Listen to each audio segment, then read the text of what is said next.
स्वरूपं निजबोधरूपं योगीन्द्रमीड्यं भवरोगवैद्यं श्रीमद्गुरुं नित्यमहं नमामि। यस्याङ्घ्रिपङ्कजपरागपरप्रभावात् भूत्वा कृतिमतां श्रुतिमाचरामि तं सद्गुरुं सततसर्वसुखं सदग्र्यं वन्दे सदा विमलबोधघनं विचित्रम्। वन्दो गुरुपदकन्दकृपासिन्धुनररूपहरि महामोहतमपुञ्जजासु वचनरविकर्णिकर। मेरा मुझ में कुछ नहीं, जो कुछ है सब तोर, तेरा तुझको सौंपते क्या लागेगा मोर।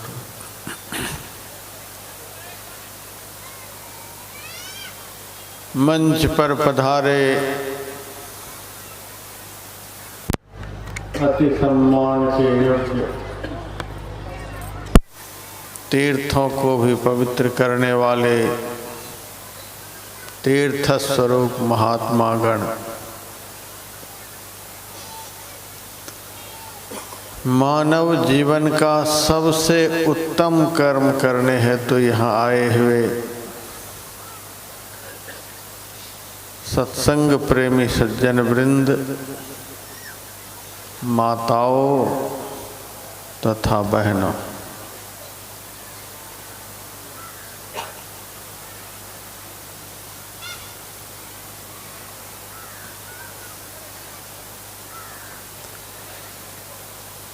संत मत सत्संग के नियमानुसार अभी संत तुलसीदास जी महाराज द्वारा रचित श्री रामचरितमानस ग्रंथ का पाठ करके सुनाया गया है।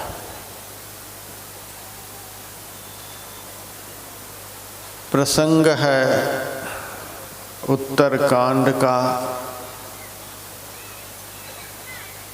और उपदेश है मर्यादा पुरुषोत्तम भगवान श्री राम का।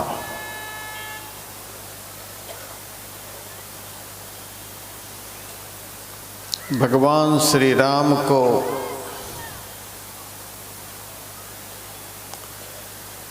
अपनी प्रजा से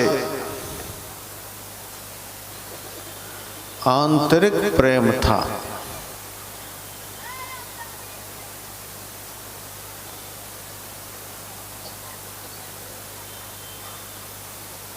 भगवान का उपदेश उस प्रेम को दर्शाता है।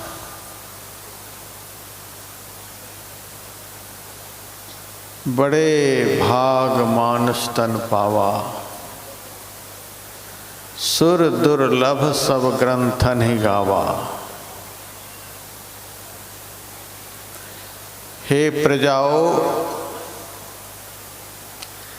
हे मेरे आत्मीय जनों, हे मेरे अभिन्न संबंधियों,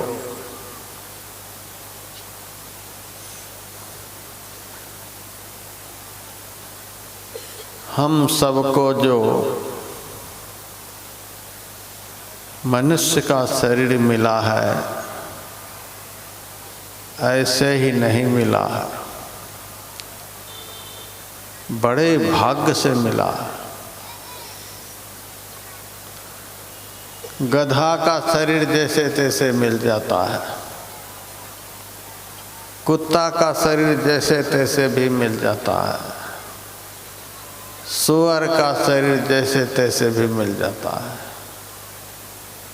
और भी बहुत तरह के जीव जंतुओं के शरीर हैं जैसे तैसे मिल जाता है, लेकिन मनुष्य का शरीर जैसे तैसे नहीं मिलता है।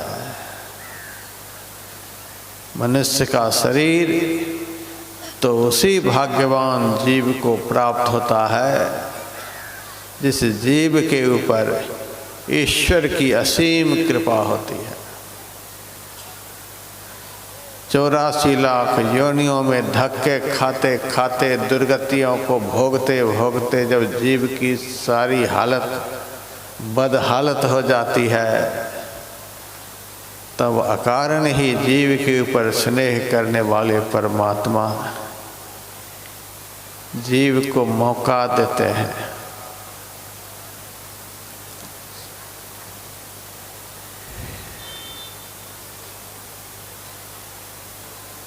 कभी कभी हम शहरों में जाते हैं तो देखते हैं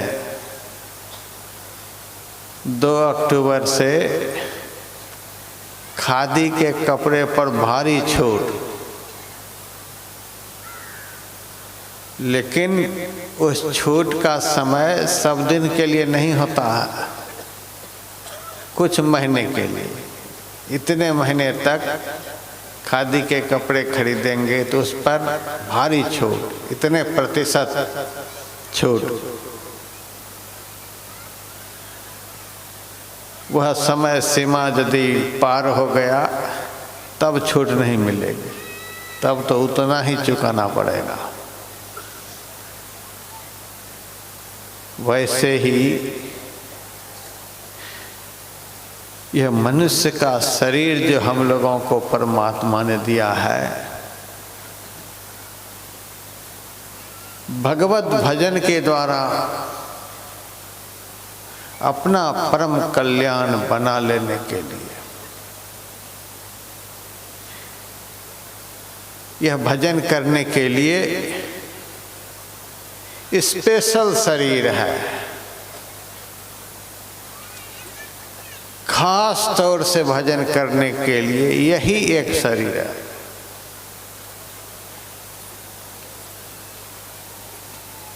यह शरीर एकमात्र भजन करने के लिए ही मिला है। आज भी इस क्षेत्र के थाना अध्यक्ष मेरे पास मिलने के लिए आए थे। आए, मिले, मैंने कहा आप सत्संग में भी तो रहेंगे। मेरे पास महाराज समय कहाँ, समय नहीं। यह मनुष्य शरीर खास तौर से भजन करने के लिए ही मिला है,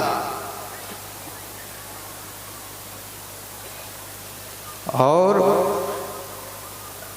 यह मायामय संसार में आकर यह जीव इस कदर उलझ गया है कि कहता है समय कहाँ है। जिस काम के लिए यह शरीर मिला उसी काम के लिए फुर्सत नहीं है। ताज्जुब की बात है।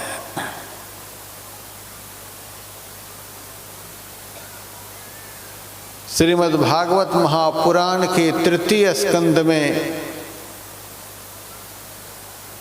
भगवान कपिल और देवहूति का संवाद है। कपिल भगवान अपनी माँ देवहूति से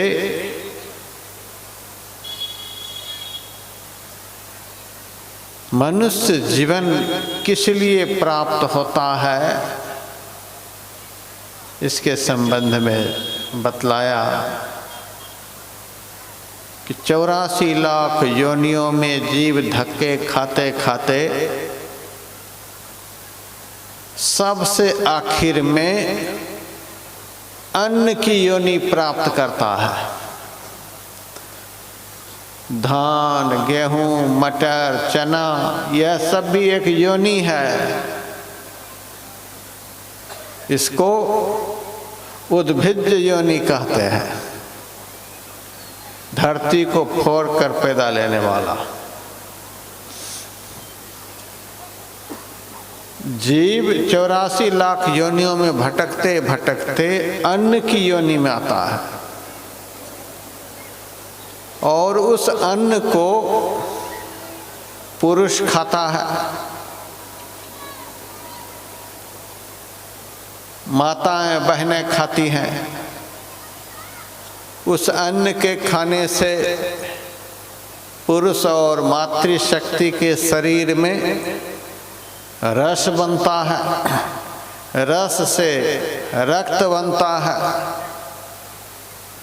रक्त से पुरुष की देह में वीर्य बनता है और माताओं की देह में रज बनता है। और समय पर उस रज वीर्य के संयोग से जीव को मनुष्य का शरीर बनने लग जाता है।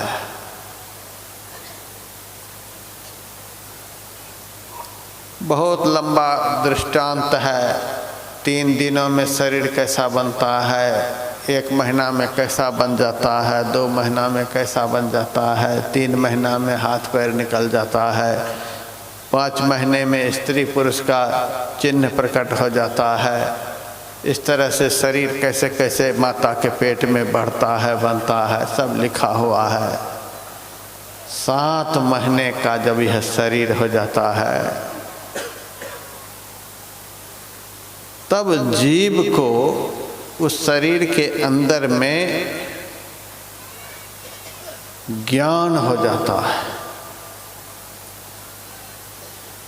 कि हम कहाँ पर हैं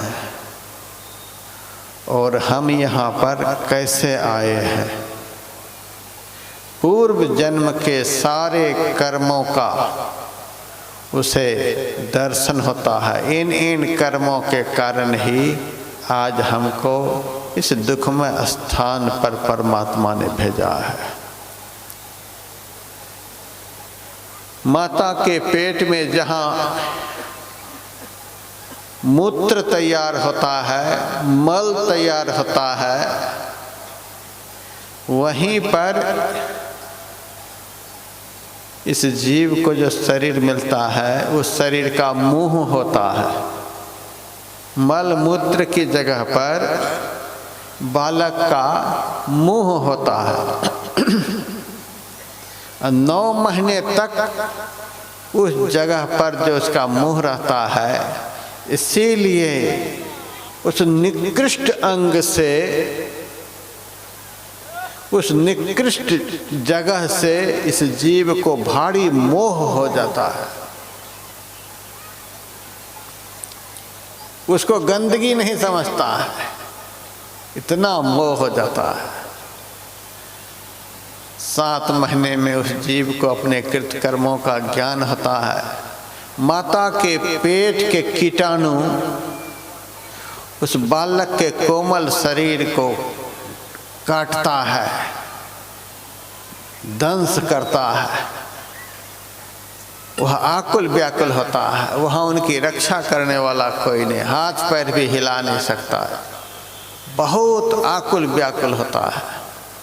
फिर कभी कभी गर्भावस्था में माइयाँ चटकीली चीज़ें खा लेती हैं, उससे तीखा रस बनता है। उस तीखे रस का संस्पर्श उस बालक के कोमल शरीर से होता है तो बालक का शरीर जलने लग जाता है। जैसे किसी की देह में मिर्ची लग जाए, उसी तरह से बालक का शरीर जलने लग जाता है। गर्मी पड़ती है तो उस गर्मी से त्राण पाने का कोई उपाय है? वहाँ पर कोई उपाय नहीं, केवल दुख ही दुख वहाँ पर जीव को भोगना होता है। उस भयंकर कष्ट में पड़ा हुआ जीव परमात्मा से प्रार्थना करता है, हे परमात्मा, हमें इस कष्ट